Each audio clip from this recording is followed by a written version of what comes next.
Just letting you know this is only my spoiler first impressions of the episode. Check my pinned comment for a free gift related to this video. And to watch my unfiltered reactions with exclusive bonuses, join my Asha Media TV Club. The link is in the description box below. Now, here's my afterthoughts of this episode of Fringe. Forget my Lincoln and Astrid. That's going out the window. Alrighty. I gotta be careful with my words here. I try, because I'm just like in every property. There are some viewers, every episode is a grade A plus thing for them. They cannot tolerate any kind of criticism. But at the same time, I also don't want to be overly critical with so much ignorance on my end anyway. So it's, a balancing act I try to practice, but also be very honest with you. Okay, so let's start from the beginning, and then I'll kind of work my thoughts with you as I do that, okay? So starting at the beginning there, Jean in an FBI costume with the cap. Absolutely brilliant. Just so much fun. And all I'm thinking is, how long did it take to sew something like this and fit it on the cowl and everything and then get a cap made? Oh, that's just beautiful. I'm definitely going to make maybe a little gift for myself and share it with you somehow in this video edit. So if you see it there on the screen, that's me succeeding at that. That was just nice. It was just nice to open up the episode with so much levity and with something that I'm so familiar with and I really enjoy watching. And it also, I like the reason that they gave with this whole grazing day to shift the focus with this case in the Redverse and Lincoln and all that. And to set it up, that's the next thing I really enjoyed, is to set up with Lincoln so that his move to the next side feels very organic, although other elements of the episode, in my opinion, at this moment, felt very rushed for me. But I'll get to that. So, yeah, having that moment with Olivia and the pendant thingy that she gave back to him, and I watch a lot of stuff, and I can't remember everything. I just can't. And if it wasn't another episode and if it was very poignant at that time, and maybe during that reaction, I was, reacting to it, I don't remember that pendant right now. But either way, I like the setup of it so that it worked out great when he passed it along, and the message and the sentiment of it is what matters in that situation. And I thought that was a nice touch. Okay, just moving a little forward now. With the case with the shapeshifters as a whole, I'll be honest, in the moment, I haven't read up or reviewed all the comments left about them, and I'm not rewatching episodes as well. So I'm a bit hazy on what was kind of the new thing with these shapeshifters from the last episode we had with the woman shapeshifter who was following that doctor. I think I'd have to go back and maybe try to look at snippets of that episode. But either way, you're more than welcome to comment what is known so far so that in my next watch, I can kind of look at the comments again and as a refresher and move on forward. But not a big deal. Either way, I thought it was fascinating to see, if I'm understanding it, this is a shapeshifter that was somewhat, defective. That's why I was saying it like that, because he is not what Jones, I guess, wanted. And showing elements from that episode, the one about the other shapeshifter, the title's on the screen there for you, the other shapeshifter where he was attached to the family and the son and everything, and that whole debate about monsters and who's a monster and all that stuff. It reminded me of that episode. And so for this one here, now that he's helped them, he's made that choice as Lincoln tried to present to him. It's going to be interesting to see him work with Walter and Peter to come. He's kind of going to be their ally, their inside man in a sense. I thought that was quite surprising. I did not see that as an eventuality. If anything, I thought at best what I really was thinking in the moment was he's going to try to do the right thing and then maybe suffer the consequence of actually being shot. I thought Nina was going to do something to him or whatever. Because like when he walked into the room and he's like lying about it, I was like, huh, why is he lying? And then he's overriding her system and all that. Anyways, that was a really good surprise. Okay, well, I guess I kind of went ahead of myself there. Okay, let's keep moving forward. Broils now. Boy. I don't want to over speculate, but it's a nice contrast. I'll say it that much. From a viewer perspective, having the Broils in the Prime verse be the Broils that I love and adore, and this Broils being two-sided, he's not necessarily as good as the Broils as I would want. He's inside, he's playing double agent more or less. As entertaining as it is to kind of give more tension to the whole situation, I am also just a bit like, oh man, is it going to be where his team are going to find out he's a mole in a sense, and then try to take him down, or essentially, I mean, if they're going to have all these characters crossover, right? We had Asha crossover, we have our Lincoln and Lincoln again, and we've had our Olivia and Olivia, then I guess I should anticipate a Broils and a Broil situation. Maybe good Broils, Prime Broils will save, or maybe not. Because there are two ways I could see it with the pattern of what I kind of noticed and what's kind of been described to me. Then again, I could be misunderstanding it, so here goes. So in the other seasons, we had Broils who saw his alternate from the Redverse die to protect, or to almost like he was the sacrifice for Olivia to come home. And so I just hope it's not going to be another version of that we're going to see.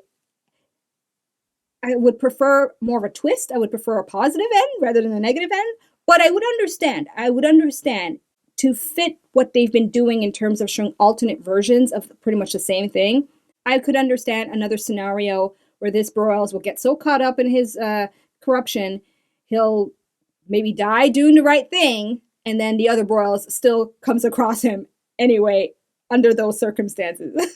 It's tragic and as weird as that may be. But I hope for a more positive spin, to be honest. But yeah, we'll see how that turns out. Okay, moving forward. Before I get to the obvious. Oh yeah, the Batman and Mantis thing. That was interesting. Mantis. And I like the questioning, how do you find an insect to be more heroic? And then having Faulivia describe it as a flying rat. Never really looked at it like that, so sure. I could see how each argument has its own point there. All right, so down to the shapeshifter business. I already talked about to be seen what's going on there. I like the familiar faces with some of these actors. Of course, names escape me. I just know their faces because they're in so many other stuff that I've watched. All right, so let me then just end things off a little bit with more of the obvious and call it a day because I got more episodes to watch, right? Lincoln and Lincoln. I love that they put some focus on getting to know these two Lincolns a lot more than what they showed in the previous episode. But then to have it where it's like, all right, here's all this set up, sadly, or I don't know what better term right now in the moment to think of to say, but you get me hooked on these two with them trying to figure each other out. What was the turning point of their decisions? And based on how they ended it with Faulivia finding all those pictures and his decision to move over to this universe, I guess the turning points for them could be their Olivias. I mean, there's some choice that likely Redverse Lincoln made related to Olivia, since all those pictures showed them training together, and that's the only woman in the pictures in his locker, right? Anyway, I think the subtlety of that, or maybe it's really obvious. Either way, I think that's cool how they've made that without having to say it, and you can see it. And trying to not, let me think this out before I say it.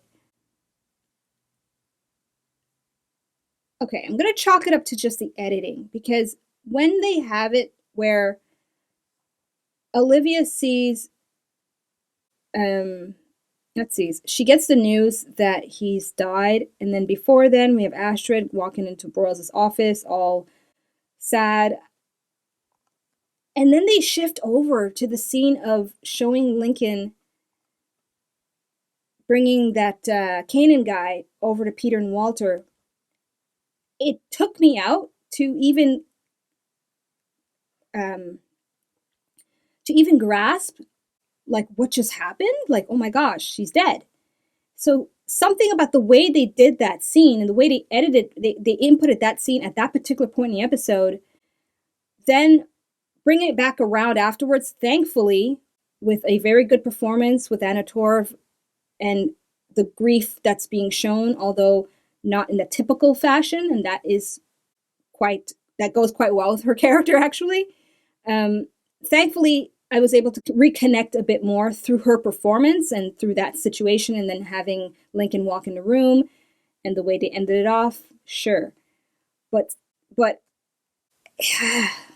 I'm just being nitpicky, but I can't deny it did affect me wanting to take in that death by the way they did that.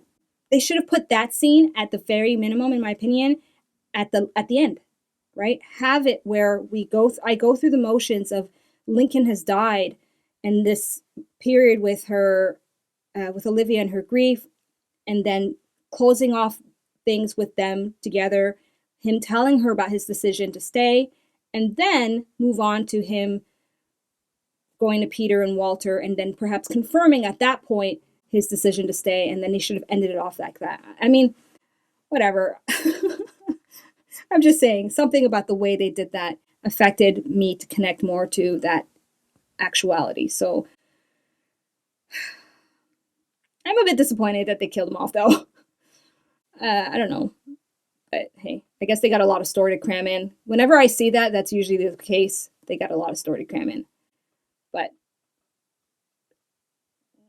they did still a decent job. They still a good job. Yeah, a good job to give me a very entertaining episode with a lot going on in there. Okay, Ashamoji wise then. Kind of battling it out in my mind. I'm stuck between a 3.5 and a 4.